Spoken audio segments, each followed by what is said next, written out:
Hey guys, real quick before we get into the video today, I just wanted to bring to your attention, I do have a TcgPlayer Store that I sell pretty frequently on here.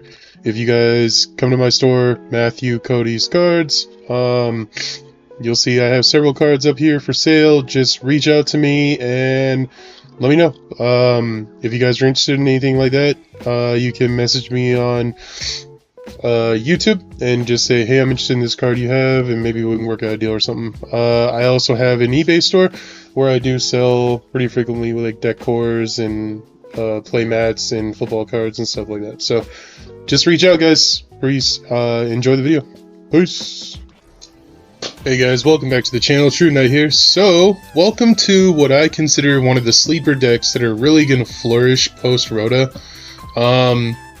And I can understand why now Konami printed it in the dueling tins, because they wanted to give you a budget deck that I really consider, after everything I've been reviewing post ROTA, like this deck has a chance to be a contender. And it has a chance to do some pretty raunchy things at a high level with a good pilot, just because we're going into a new Maxi format and people don't realize just how powerful that card is going to be and how dominating that card is going to be. You really need decks like this that can trade and go back and forth rather than just spit your hand out and hope for the best. So what am I talking about today? We're talking about Vanquish Slow. This deck in my mind, it already is pretty strong, but it has an opportunity to be great. And the reason I say that is because you're going to run into Mulcharmy Parelia, you're going to run into Ferosa.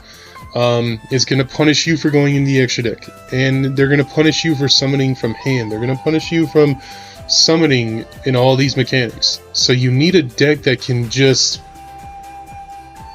maybe get like 1 to 2 cards out, give your opponent 1 card, and then you have follow-up. And you have ways to go back and forth and interact and get over that Maxi effect for that turn. And what do I mean by that? So, first of all, this is a shifter deck. This is amazingly strong because it's a shifter deck. Second of all, let's say you draw a phase. Opponent drops down Ferosa. Okay, well, now I don't really want to go into the extra deck because then my opponent's going to draw. Well, I'm going to also chain Parelia. Okay, they're going to want to now hit me for special summoning out of my hand. Well, what can this deck do? This deck can gain advantage on either turn. So, you can give them 1 card by summoning Razor. Okay? If you're feeling super daring, you can give them 2 cards because you go into Vanquisher. I don't advise that. However, you could just summon, and then you have a shifter effect to pass on, you have Ash, you have Droll, you have cards you can play like Phantasme, you have your Bestials, you have your Imperm, and you have a whole plethora of side deck cards that you can bring in to help on the matchup. Which is what makes this deck really strong. And a card that I didn't even bring up in here that I feel like should be in this deck, you just gotta find room, because you could do something like, you could cut this out, put these here,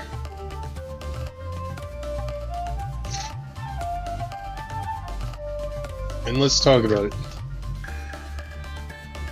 This card can single-handedly shut down your opponent pretty hard in the face. You're shutting down Graves, you're shutting down banish effects, you're shutting down all these things just with this card alone, guys. Neither player can activate card effects in the graveyard, neither player can banish cards from the graveyard, neither player can special summon cards from the graveyard. So you're hitting the top tier decks. Mermill is going to love to special summon out of the grave. You just said no to that. You have graveyard decks that want to banish to summon. You got like, for instance, Sword Soul. You want to banish a Tenny. No, you can't do that anymore. So, it can shut down stuff like that, and a lot of things that people don't think about because they're just going through their routine combo and they don't think that, oh shoot, now I can't do that. Interrupts my whole combo because I didn't even think about it. And that's what this deck can do, and I think next format, this kind of deck is going to find at locals level, maybe regional or even a YCS level, it's going to find some success, because what is your opponent going to do against that kind of stuff? Are they prepared? You know what I mean? What's their answer to this? Sure, you got Cosmic Cyclones on the side, but what are you doing with this game? I don't know, game 1. You gotta draw the Cyclone.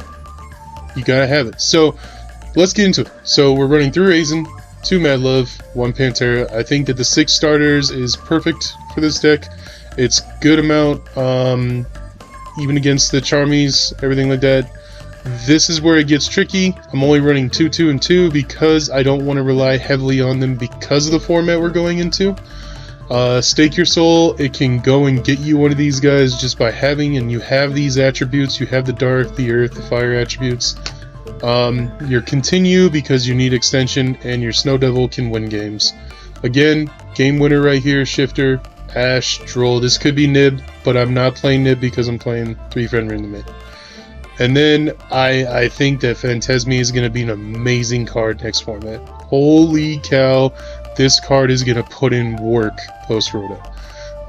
And then 3 Inscription, the package with the talents, and 3 Imperm. So very simplistic in nature, however, it reminds you of a video game because you're just going to be trading back and forth and doing your combo, and you're going to hit for a jab, poke for some damage, retreat, get a towers, retreat, you know, get into a searcher. You got like a million things you can do with this deck, so love it.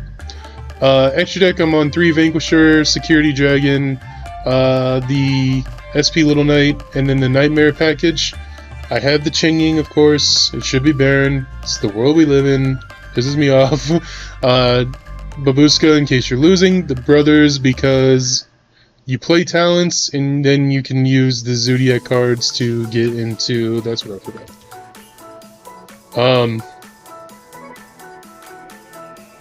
You can use the Zodiac cards to get into this package. And then, last but not least, what would I run for my 15th card in the extra deck? I'm gonna be honest.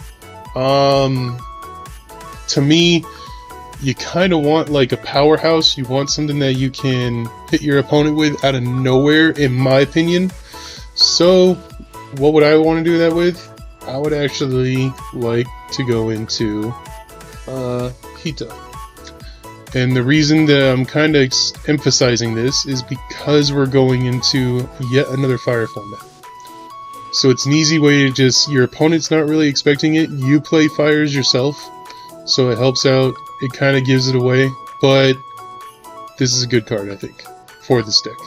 Side deck is very generic. It could easily be interchangeable between this could be in the side and this could be in the main.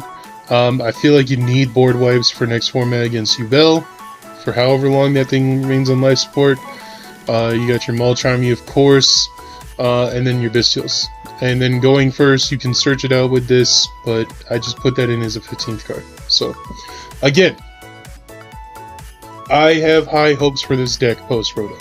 I feel like this deck is going to have the best time it's had in its lifespan post-Rota, because decks like this, Kashtira, things of that nature, like mid-rangey decks that can just spit out a couple of monsters and have insane amounts of interaction on your opponent's turn, they're really going to flourish next format. It's not going to be a combo format. Like, we're going to see Azamina Snake Eye, yes, and Called By is at 1. So unless Snake Eye Azamina is main decking 3 cross out, 1 Called By, and 1 of each Malcharmy in the main, I don't see them really spitting out full combo much, because there's going to be a lot of people who just main deck Ferosa. I think it's a main deck card. So, and then what would I, like, I don't know. I'm not going to go over it right now because I want to save it. This is a pre-Rota talk. We'll talk about what the deck looks like post-Rota, because yes, it would obviously change with the new Malcharmy going into it. So, but anyway, guys, that's my thought. Let me know your thoughts. What do you guys think? Am I far off? Am I unhinged? Like, am I wrong in thinking that decks like this are going to flourish next format? Or what do you guys think is going to happen? Be kind, be respectful. Please leave a comment below, like and subscribe. It really goes a long way with the channel. I am playing a lot of games on Omega, so I am learning a lot more about the game really quick, so I am appreciating that. And I will see you guys in the next one. Peace.